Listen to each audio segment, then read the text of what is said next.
Hi, I'm Paula and I'm from Beyond the Maze. We're virtual assistants and virtual reception services based in Australia.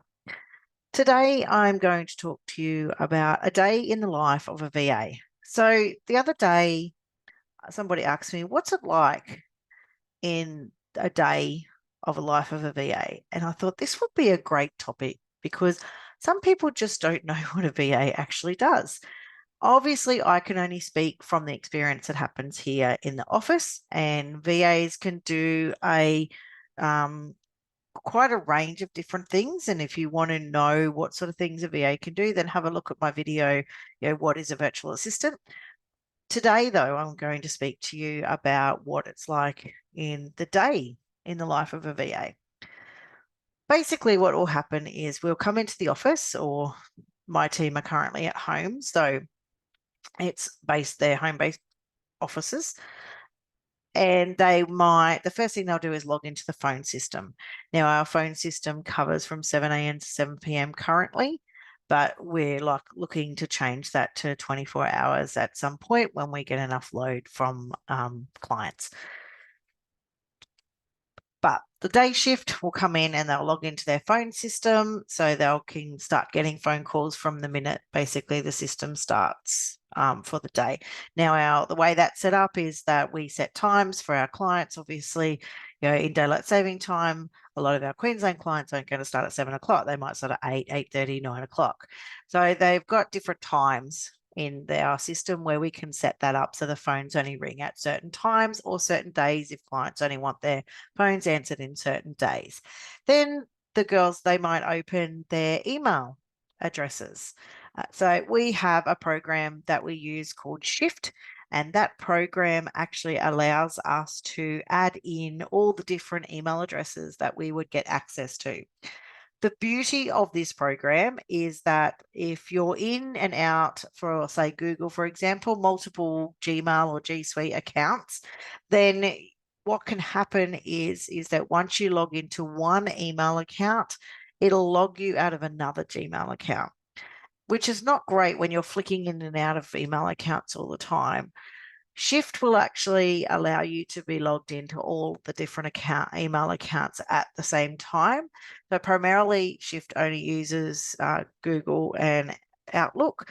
You can get access to other emails by setting up different websites within Shift. We just don't use it that way. So the girls might go through and they might check the email addresses and to check the email accounts, and they'll see what's coming in for that time. And they might have to basically work on answering some emails or making some appointments or rescheduling appointments and things like that. Then they might go in and check our Slack channel. So we've got probably about half of our clients are on a Slack channel.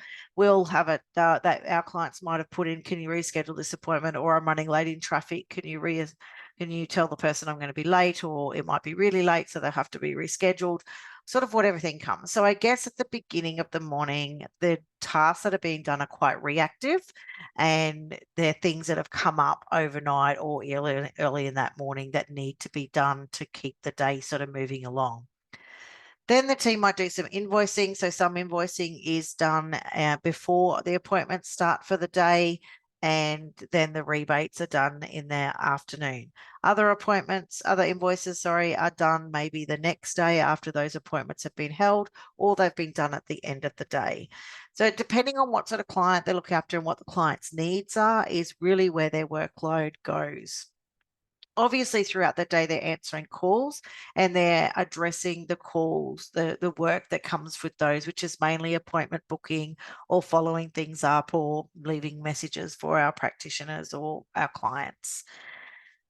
That's generally the day. And then if they've got time, they'll do things like they might set up some processes for clients just to make things run more smoothly. If they might be, a client might have come down with COVID, particularly at this time, or they're sick with something, or their kids have had to be picked up from school or something like that, that they might have to involve their day with rescheduling days of appointments because of things happening.